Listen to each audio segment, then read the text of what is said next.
Hello, Culture Matters podcast. Here's a quote before this episode. I will utter things which have been kept secret from the foundation of the world. Matthew 13:35.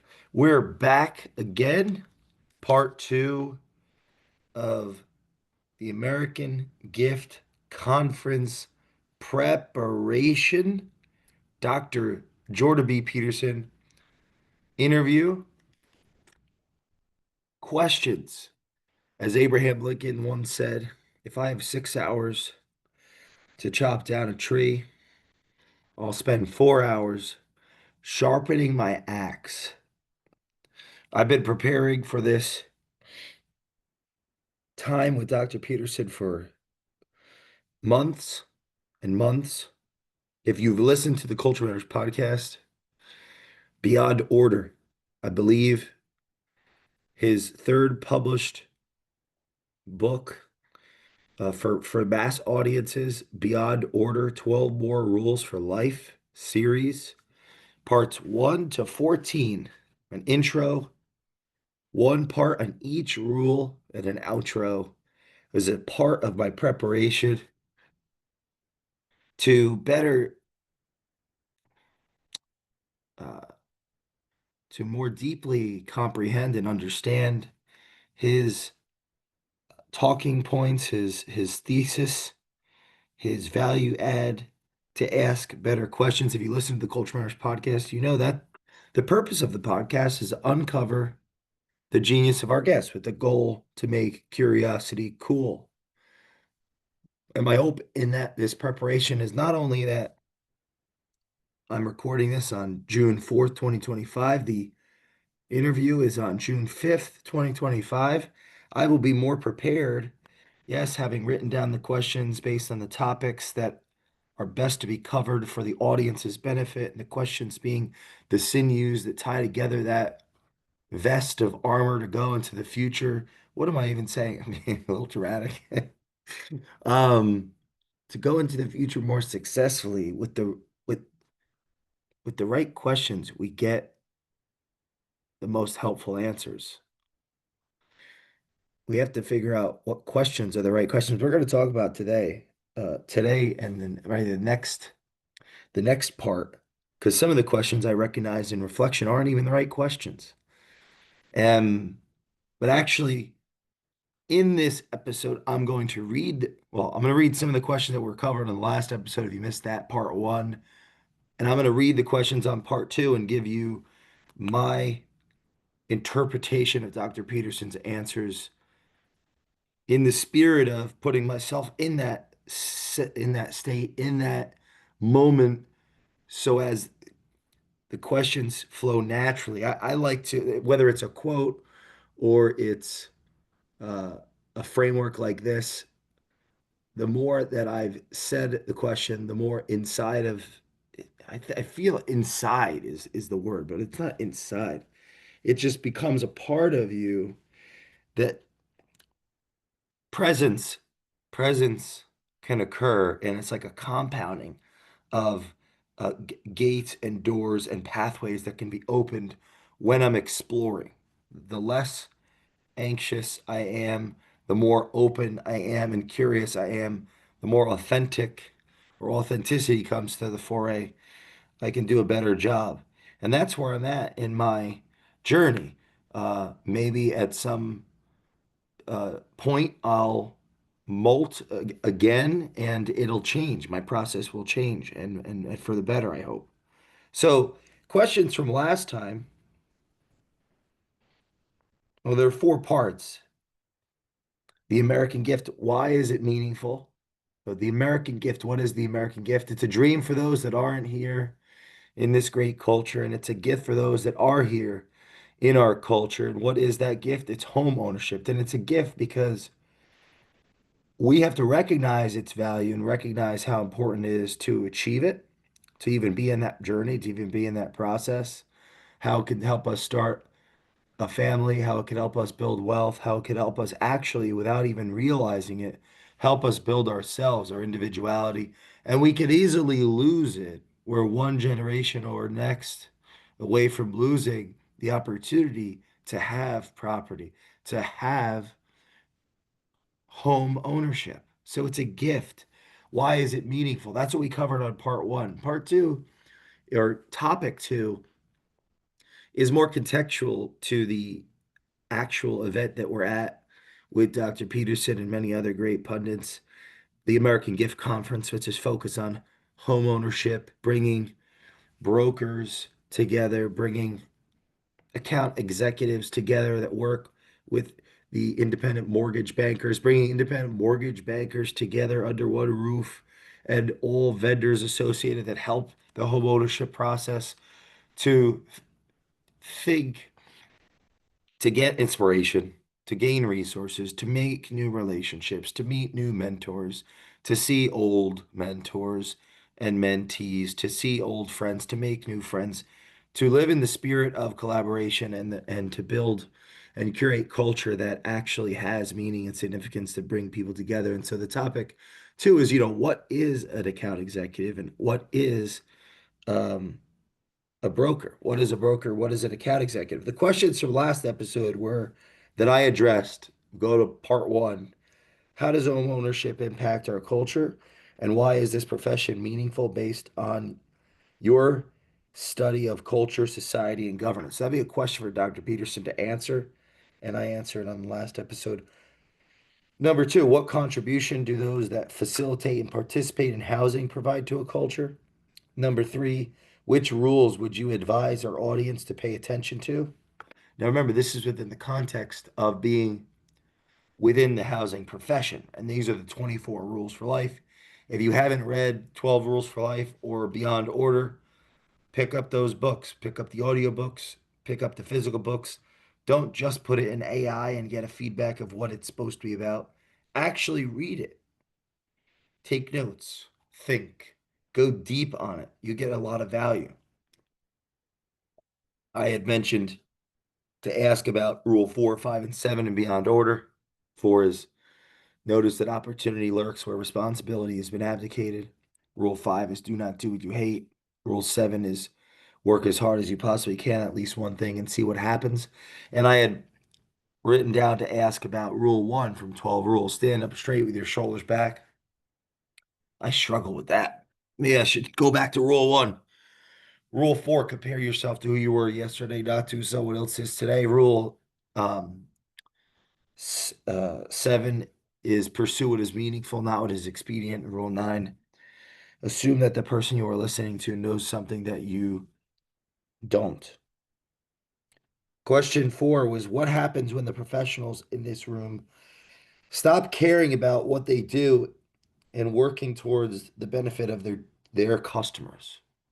What happens when they stop caring about what they do and working to the benefit of their customers? And the last question was about how can infighting within an industry disrupt the function or utility of its purpose, if at all? And what recommendations do you have rectifying this occurrence? So we cover, the purpose of even being in the profession, that big why that people could easily overlook, the actual contributions that professionals make, what rules are associated to the professionals in the room, what happens when they stop caring about their customers or don't go, or aren't focused on, what happens when the professionals in this room stop caring about stop caring and working towards the benefit of the customers. And then what happens if an industry, whether it's this industry or an industry, starts infighting, how does that impact the customer value, and how do you rectify it? And that was in episode 1. So go listen to that of the American Gift Conference. But today, part 2, what is a broker? What is an account executive? From a psychological and leadership perspective, what are these terms? And now, of course, Dr. Peterson not being in the industry shouldn't necessarily know what those terms are, but it's more of a heuristic of the questions within it are helping us understand how to show up in those roles. Broker being the professional that is working with the home buyer to help them figure out what it is they want, what it is they need, what it is they actually want that they might they might think they want something else. Do they want actually want what they think they want? Do they? Do they need what they think they need?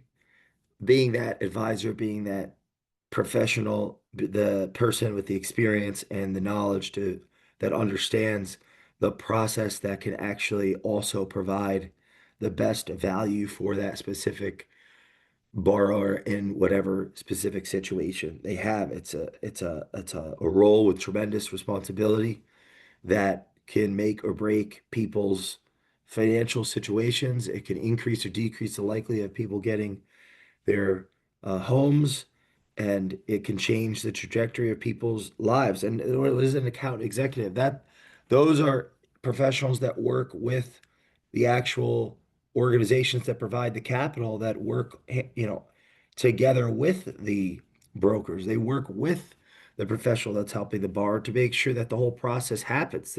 They're a liaison and an advisor of their own right with the independent mortgage banks and the third parties that are providing the capital to the borrower through the brokers. And they how they relate to the broker and how the broker relates to them is a partnership or not that we're trying to uncover and figure out what's the secret sauce that makes that relationship as successful as possible. So ultimately, borrowers are most successful.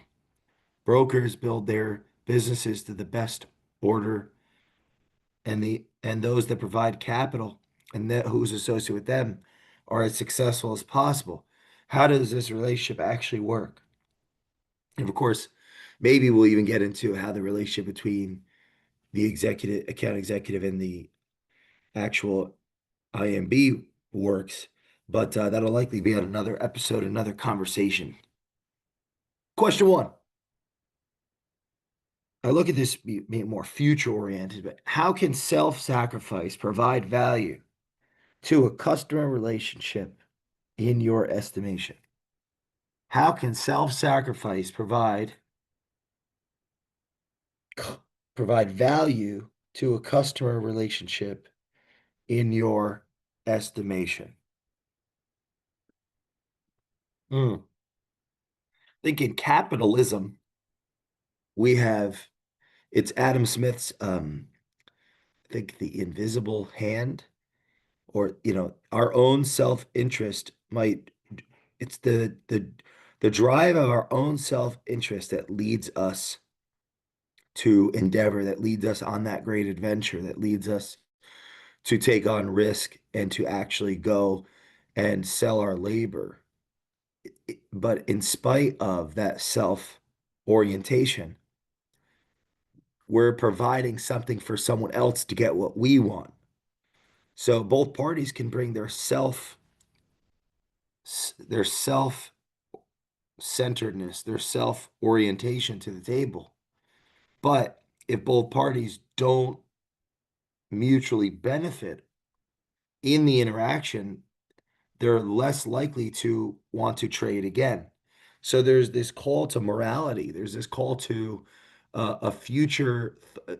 Think about if I if I bring the very best that I can to a business transaction, part of that is thinking about the customer, thinking about what they need, what they want. Now, thinking about even being open to the idea of what they need and what they want. If I'm a salesperson, for example, and I need resources, I need money, and I know enough to be able to say the lines as I've been taught them, ask the script questions how I've been trained to ask them.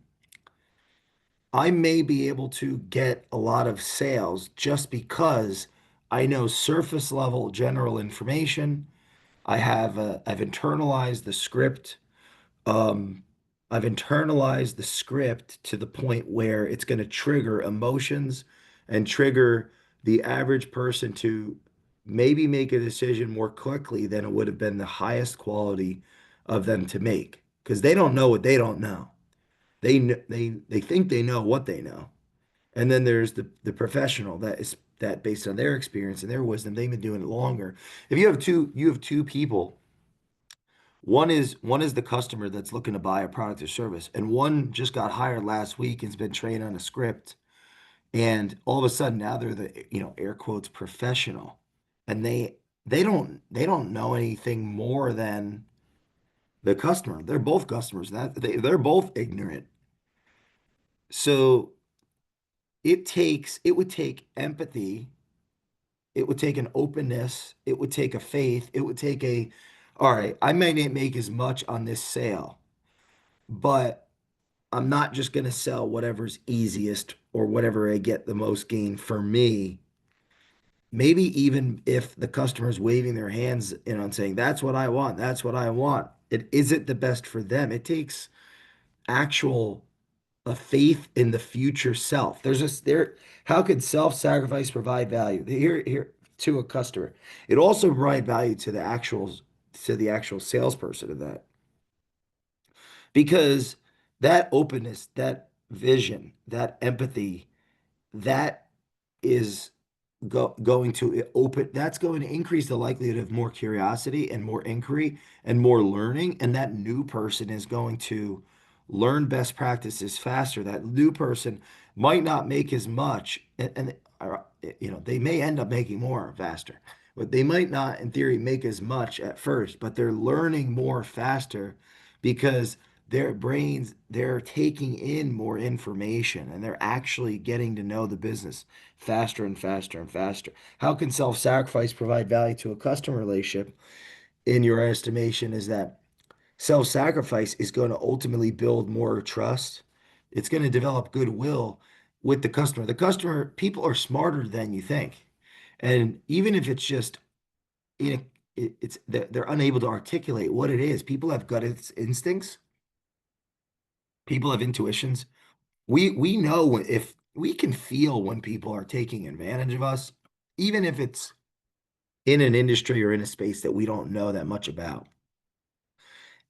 People get that feeling in their stomach. How many salespeople are undermining sales processes, actually projecting without realizing it and creating more objections than they need to, just because their state is so self-centered, self-oriented?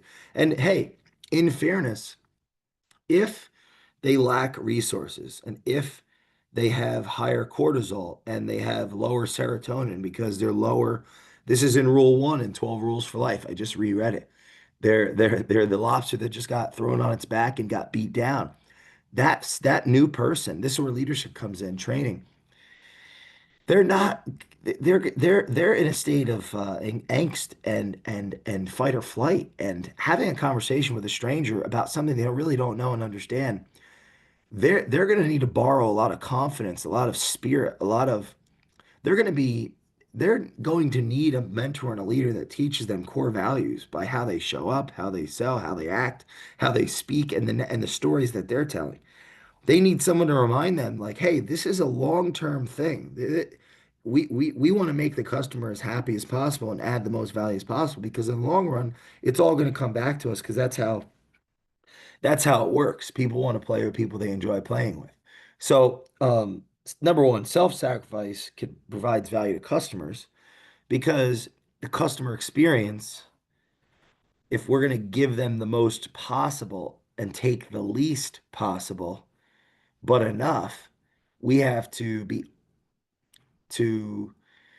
work through our own selfish impulses in the moment and not take the lowest hanging fruit. So we have to be open, we have to have empathy, we have to ask more questions. And now, for someone that's new, that might be harder. They don't know what questions to ask. They've got to play dumb. And how are you going to play dumb if you're posturing because you're in a state of fight or flight? Well, that's where leadership, that's where training, that's where the culture of the organization comes in. And ultimately, I'm answering two questions. How can it actually benefit the salesperson or benefit the employee?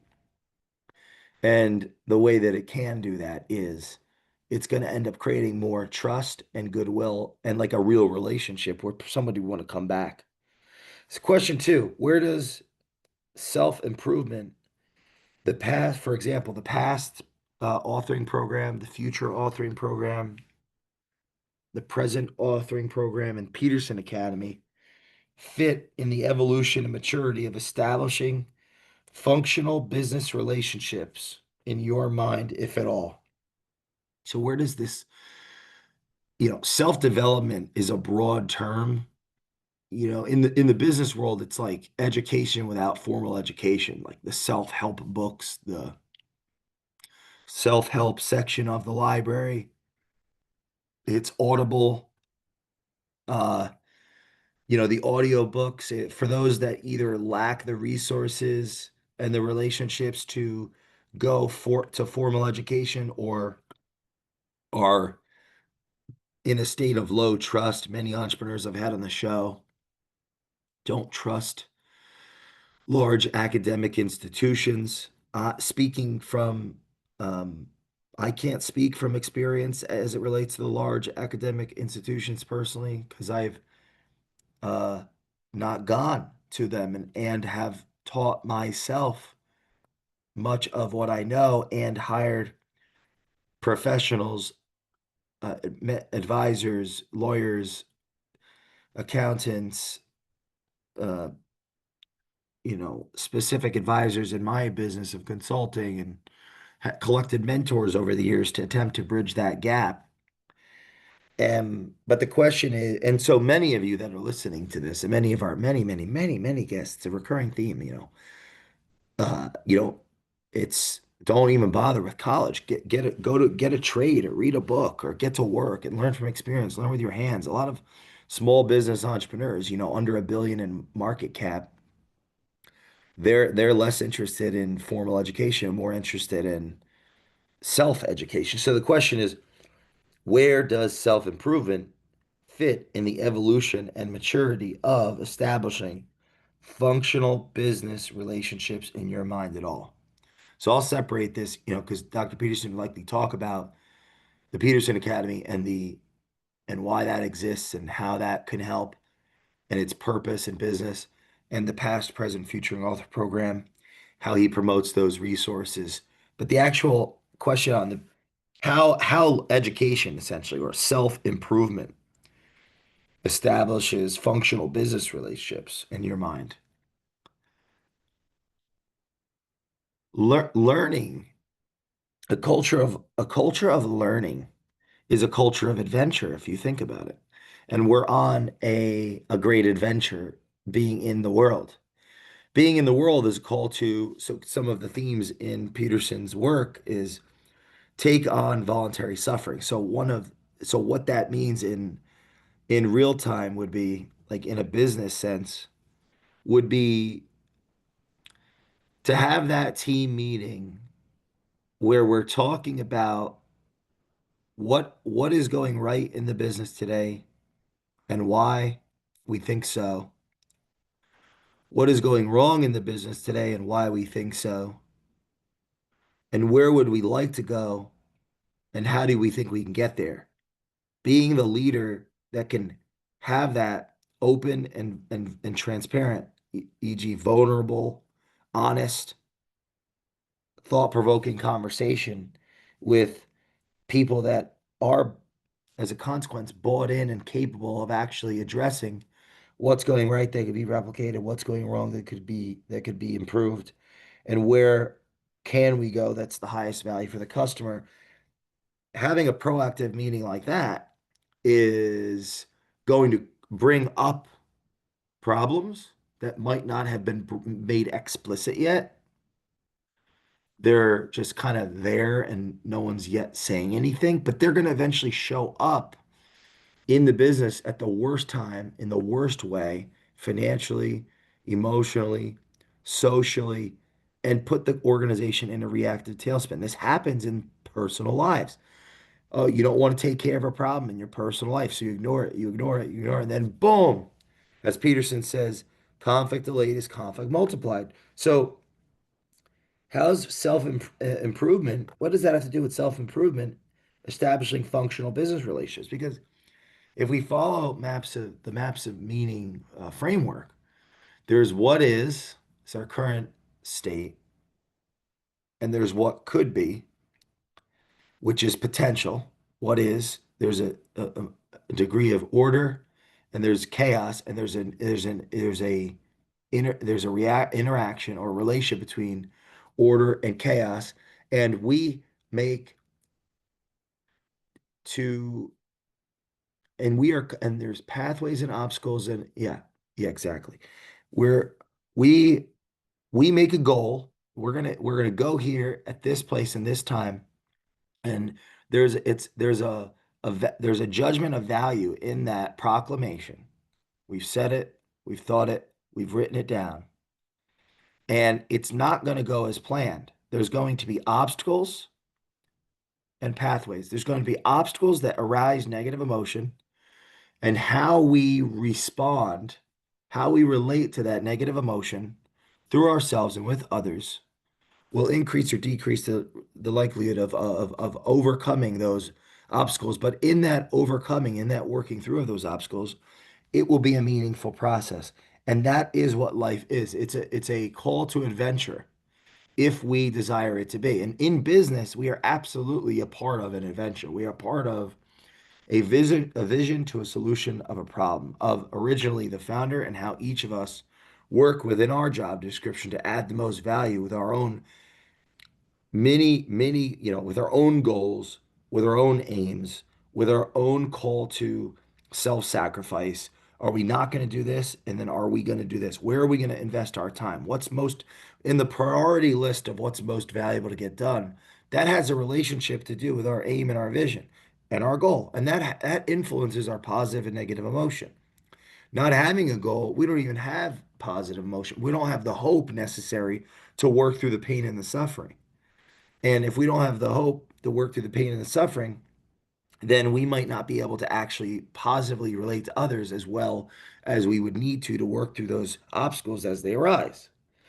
Self improvement is the spirit of the learner, is the spirit of the child, is a humble, sacrificial philosophy that actually leads to openness and vulnerability and transparency. It's the continual learning driver, like that spirit of learning. We're here working together because we want to work on the greater problems. We're not here just to posture or make ourselves look best and just kind of enjoy the fruit and consume. We're here to sacrifice and to start anew each day and to work towards the betterment of the business. How that impacts relationships are when all the relationship when a relationship each party is self-sacrificing and trying to figure out what they could do better for the other. It goes back to that customer conversation. Um, a culture of continuous improvement, a culture of continuous education. People are getting better because that whole relationship between what is and what could be, what is and what should be, has to do with our own ignorance, our own knowledge, and how we navigate the unknown. And the more that we're learning and keeping up with society and keeping up with the growth of the business, and even if we know more than the business is even grown up to, then we're at an advantage to actually now sacrifice the time and the energy necessary to grow the business into what it can be. How many relationships break down because people just outgrow one another? They're not in a spirit of growth, and they're not communicating uh, that to one another. That so um, how the past, present, and future authoring program fits into that is from a psychological standpoint. Things have happened in everyone's life that can be tough to work through. Things can happen in people's lives that um, it's not going to be something that is easily taken on alone, if at all. And the past, present, and future authoring programs, the past is that Kierkegaard quote: "Life can only be understood backwards, or must be lived forwards." The past, addressing the past can and does help people that are living out the past unbeknownst to them and increase people's ability to be in the now, be in the moment, work through their emotional reactivities, and play better in the sandbox. The present and future authoring programs, the more clear one is on their life's goal, the more clear one can be on how the company they work for and with, or the company they lead, founded, owned, or managed for shareholders, fits into their own personal interest. And the more aligned those two are, the more productive and purpose-driven someone is going to be. Where Peterson Academy fits in here is that Dr. Peterson's belief is that mainstream, and you could agree or disagree with this, but mainstream institutions have become more and more reactive to the general milieu of the times, the general political correctness. Gen Political correctness can undermine the individual's ability to think and be a free agent, and get an education from a paper standpoint, from a human resource standpoint, not necessarily get an education, not necessarily discover the like learning to learn is discovering the love of learning. The learning never ends after school. The learning is a part of being a human being and is a component to leading, whether it's a job, it's a company, a family, an individual's own life. The culture of learning is the spirit of the West. A culture of learning is what makes healthy business relationships last because the company will outgrow everyone. People not only outgrow one another, the company, and that's an even greater call to morality and some of the inclusive virtues. The company will outgrow everyone. So the Peterson Academy is a resource for people to continue to actually get an education at 1/100th of a cost, an Ivy League education void of ideology, more so focused on the old ideas that have made the world and bringing people up to speed with the content and the information necessary to be the most successful individual, clear thinking individual that is not just swept up in the wake of like whatever the cool thing is of the times to be a part of and to tear it all down around.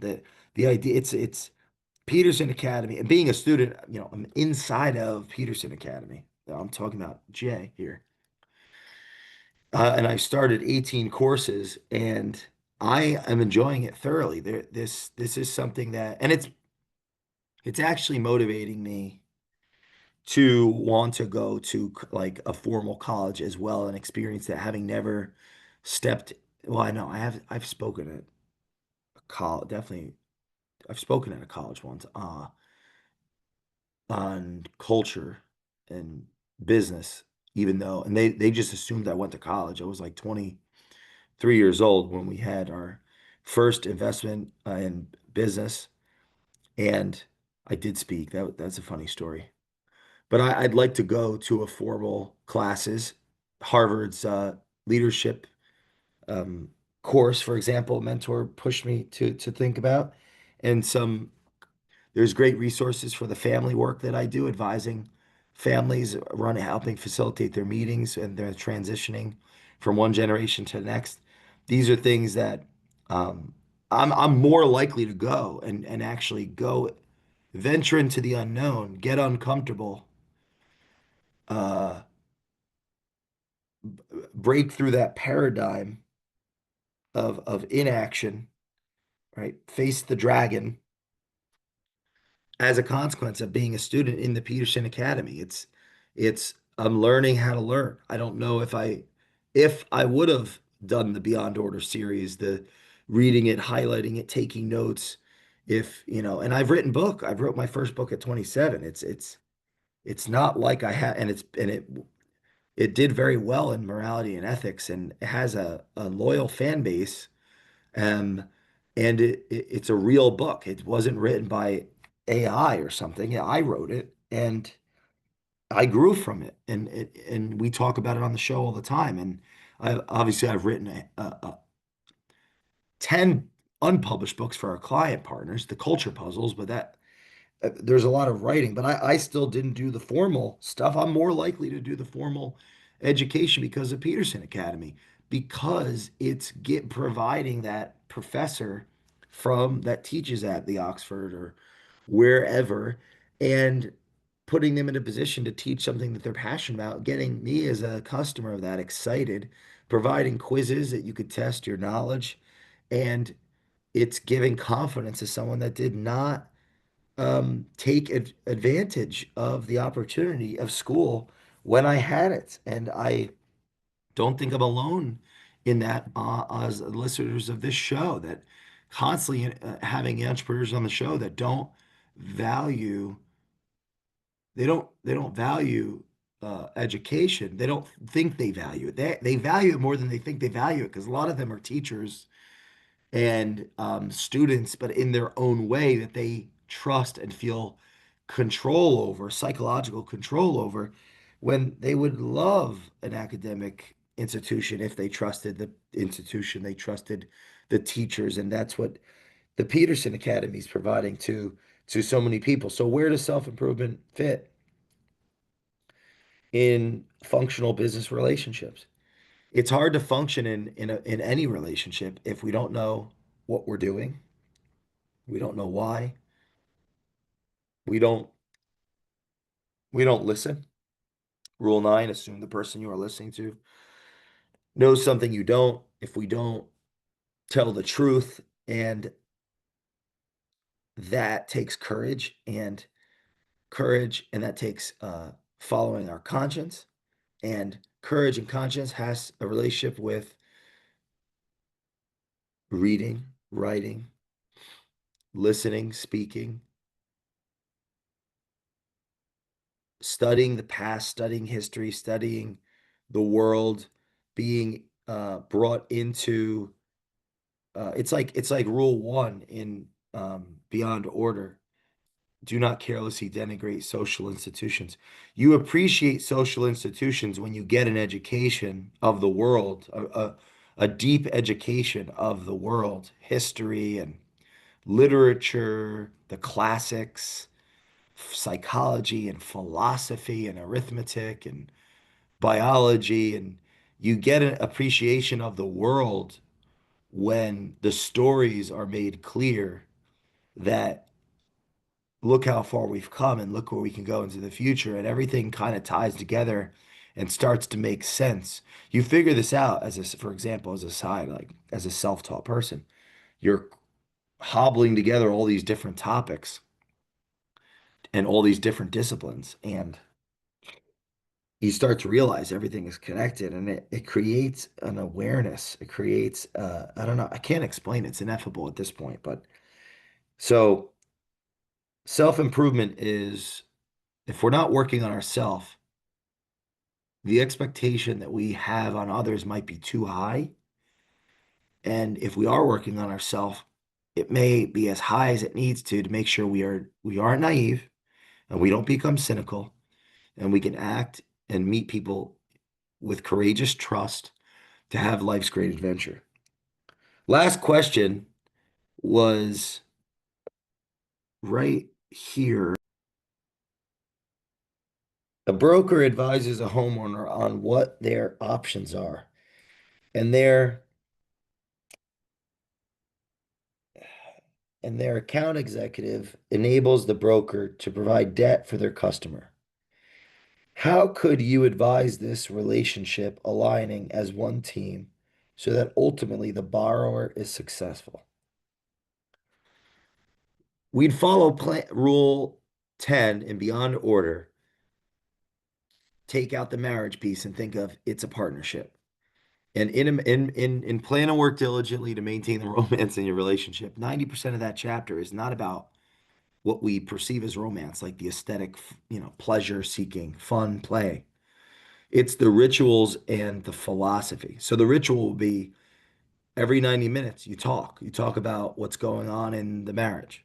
Well, in a partnership like that, you have to have a frequency of communication, a consistency of communication, a regular proactive cadence. So the whichever party wants to be the most responsible, proactive in their life, if the broker is looking at the account executive as just some type of vendor versus a resource, that the more proactive they are with them, the better relationship you have with them, whether there's 10 of them or 15 of them or 7 of them, the better relationship, they go at the top of their list. On the other side of it, the account executive has a dozen, 2 dozen, 3 dozen, seven, 10, whatever number, higher or lower, probably higher in the beginning and lower as they're more tenured, unless they're like picking up the scraps of others and like, helping someone else taking on more responsibility, right? That tends to happen. The person that takes on the most responsibility ends up taking more. But that person, that account executive, is proactive in their communication. They're proactive in their meetings, and it's consistent. So, like in a marriage, the advice in Rule 10 is to plan and work diligently, is to have regular date night, like to actually set time to meet proactively, to have that ritual. And even if it's not done well, to do it. So to have a ritual where either party are being proactive in how and that they reach out and they have conversation with their partner, that's going to make it um, that's going to lead them to be in a stronger place relationally, understanding one another, understanding both of their businesses to be as successful as possible. And just like how the broker can't control the borrower's behaviors, choices, all of that, but they can influence it. The same goes for the AE and the organization they work for and with, that on a spectrum of what is going right and what is going wrong, I think Peterson would advise the both parties to have direct communication, to be as accessible as possible to one another, to treat it like a union where they both benefit when they work together to do the best interest of the third party. And because when they both are, if they're both focused on that borrower, they're both focused on their success, then they're it'll increase openness and empathy necessary to work through all the problems that occur as they're endeavoring. Because nothing, where there's suffering, there's meaning. So things are going to go wrong. It's not that things are not supposed to go wrong. It's that they inevitably will, and they're and our opportunity for meaning and purpose and that reflects our competence and our character is how we relate to when things do, right? We have pathways and obstacles. And when those obstacles arise, how we relate to those obstacles reveals our character and reflects our competence. And that's what really builds, that's what makes it fun. Even when someone's already really, really, really successful, you'll see people become very successful and then they stop doing from a fiscal standpoint or fame standpoint, credibility, and they stop doing what it was in the beginning that they actually did and they did well, that they enjoyed and they had self-esteem around and they felt proud from what they had actually accomplished and they stopped doing what they used to do and now they're filled with negative emotion and anxiety because they don't have a new goal. So the advice would be to meet with regularity and to talk about what the goal is and to talk about what their aim is and talk about how they can accomplish, you know, for like for example, the account executive is the more that they can be that resource and advisor and inquirer to learn about the broker's business, the better resources they can bring to them because they're in a different level of the hierarchy. The more the broker can figure out what resources that executive has and their companies that are behind them, the more that they can make value judgments on who's best to serve their businesses. And ultimately, when they work together for the customer to figure out what they need to be most successful, they will be more successful together because it really is like a partnership. Please, if you're listening to this, here's the questions that we covered today from a psychological and leadership perspective. One, how can self-sacrifice provide value to a customer relationship in your estimation? Two, where does self-improvement um, fit in the evolution and maturity of establishing functional business relationships in your mind, if at all?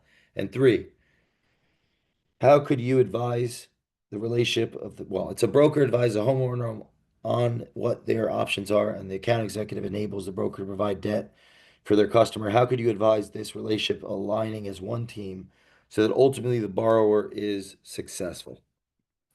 Next part, we're going to talk about how does partnership actually work long term? Please share this with a friend. Leave us a review on the Culture Matters podcast.